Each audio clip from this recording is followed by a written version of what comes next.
फटाक 30 सेकंड में खबर डाउनलोड कीजिए तक ऐप।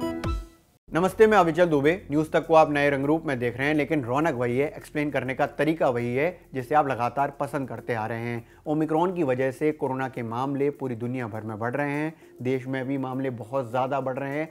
अब इसको लेकर कई सारे सवाल हमारे जहन में आ रहे हैं, जिसको हम इंटरनेट पर जाकर सर्च करते हैं। जो इंटरनेट पर सर्च हो रहे हैं सवाल, उनमें से एक सवाल मैं आपको बताता हूं और उसका जवाब भी मैं आपको दूंगा कि सबसे ज़्यादा क्या सवाल सर्च किया जा रहा है और आखिर उसके जवाब में हमें क्या करना है। सबसे ज़्यादा सर्च होने वाले सवालों में ऐसे सवाल जो शुड आई की श्रेणी में हैं और कोविड से रिलेटेड हैं। तो उसमें सवाल है, should I get tested for Covid, यानी कि क्या मुझे कोरोना टेस्ट करवाना चाहिए। ये एक सवाल है जो लोग काफी ज्यादा इंटरनेट पर पूछ रहे हैं, इसके कई सारे जवाब भी आ रहे हैं। तो सवाल रहा कि क्या मुझे कोविड टेस्ट कराना चाहिए या नहीं, जो सबसे ज्यादा लोगों ने सर्च किया। तो इसका जवाब ये है कि पहले आप अपनी स्थिति देखिए कि किस स्थिति में आप हैं। अगर उस स्थिति में ऐसी चीजें बन रही हैं कि कोरोना टेस्ट होना चाहिए तो जरूर कराना चाहिए। अब वो स्थितियां क्या हैं? तो पहली स्थिति ये है कि आपको वो सारे लक्षण हो रहे हैं कि जो कोरोना टेस्ट की तरफ इशारा कर रहे हैं। अगर आपको सिर दर्द है, बदन दर्द है, बुखार आ रहा है, खांसी जुकाम हो रहा है और फटीग यानी कि थकान बहुत ज़्यादा है, तो आप कोरोना टेस्ट ज़रूर कराइए। बिल्कुल भी ना रुकिए, बिल्कुल भी ना सुनिए किसी की, इसको ज़रूर कराना चाहिए आपको। दूसरी बात, इस बात का खास ख्याल रखें कि अगर आपको लक्षण नहीं है, यानी कि आपको कभी भी इस तरह का फील ही नहीं हुआ कि खांसी जुकाम, बुखार, सिर दर्द, बदन दर्द या और दूसरे जो कारण हैं, दूसरे लक्षण हैं, वो आपको कभी फील ही नहीं हुए, लेकिन आपको लग रहा है कि कोरोना टेस्ट करा लेना चाहिए, इस तरह से कई सारे लोगों में हो रहा है, तो कोरोना टेस्ट जाकर करा लेते हैं। ऐसा नहीं करना है। ज़रूरी नहीं है कि आप कोरोना टेस्ट इसलिए करवाएं क्योंकि नंबर्स बहुत ज़्यादा हैं। अगर आपको ऐसा लग रहा है, आपके अंदर इस तरह के सिम्टम्स हैं, तभी टेस्ट कराना है। इसके अलावा ICMR ने ये भी गाइडलाइंस जारी करी हैं कि आप कोरोना पॉजिटिव के संपर्क में भी आते हैं, उसके कांटेक्ट में भी आते हैं, उसके क्लोज कांटेक्ट में भी आते हैं, तब भी ज़रूरी नहीं है कि आप कोरोना टेस्ट कराएं। अगर आपको किसी भी तरह का सिम्टम्स ही नहीं आया, चाहे आप कोरोना पॉजिटिव के कांटेक्ट में ही क्यों ना आ गए हो, तब तक आपको ज़रूरी नहीं है कि आप कोरोना का टेस्ट कराएं। आप कोरोना का टेस्ट अपने हिसाब से कराएं।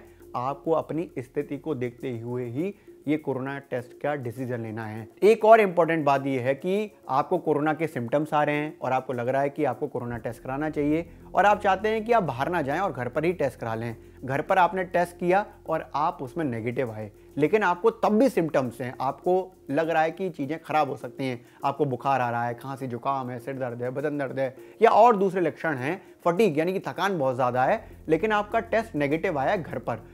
लेकिन ऐसी स्थिति में आप बाहर जाकर RT-PCR टेस्ट जरूर कराएं, तभी आपको क्लैरिटी आएगी कि आपको कोरोना है या नहीं है, और है तो किस वेरिएंट की वजह से, ये भी आपको क्लियर होगा। ये कब होगा? जब आप बाहर RT-PCR टेस्ट कराएंगे।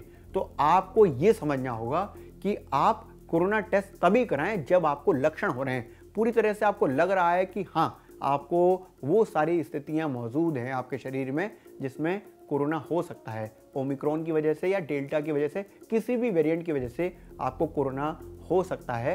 ऐसी स्थिति में ज़रूर टेस्ट कराएं। लेकिन अगर आपको कोई लक्षण नहीं है, कोई तकलीफ नहीं है, कोई परेशानी नहीं हो रही है, तो आप केवल भागा दौड़ी में टेस्ट ना कराएं कि केवल इस वजह से कि बहुत ज़्यादा नंबर्स हो रहे हैं या फिर साइकोलॉजिकल आपको डर लग रहा है, परेशान हो रहे हैं, इस वजह से कोई भी कोरोना टेस्ट मत कराइए। भारत सरकार की संस्था Indian council of medical research यानी कि ICMR ने ये तक क्लियर किया है कि आपको अगर किसी क्लोज कांटेक्ट में आने पर आप एक्सपोज भी हो गए, यानी कि आप एक्सपोज उनके साथ हो गए जिनको कोविड पॉजिटिव है और आपको कोई भी लक्षण नहीं आया, आपको किसी भी तरह की परेशानी नहीं हो रही है, तो आप बिल्कुल घबराएं नहीं और इस तरह के टेस्ट पर बिल्कुल ना जाएं। लेकिन हाँ, एक बात ज़रूर है, आप टेस्ट अपने हिसाब से करवाएंगे, लेकिन एक चीज़ ज़रूर है जो आप पूरी दुनिया के एक्सपर्ट्स, डॉक्टर्स और जो जानकार हैं, वैज्ञानिक हैं, उनके हिसाब से ज़रूर करेंगे। वो है कि फॉलोअप्स ज़रूर अपनाएंगे, यानी कि मास्क लगाएंगे, सैनिटाइजिंग करेंगे, सोशल डिस्टेंसिंग बरकरार रखेंगे और वैक्सीनेशन ज़रूर कराएंगे। फुल्ली वैक्सीनेटेड होना ही कोरोना रोकने का अकेला रास्ता है। इसलिए अगर आपने वैक्सीन की कोई भी डोज अभी तक नहीं ली है तो वैक्सीन की पहली डोज ज़रूर लें। वैक्सीन की पहली डोज ले ली है तो अपना अंतराल पूरा होने के बाद दूसरी डोज ज़रूर लें।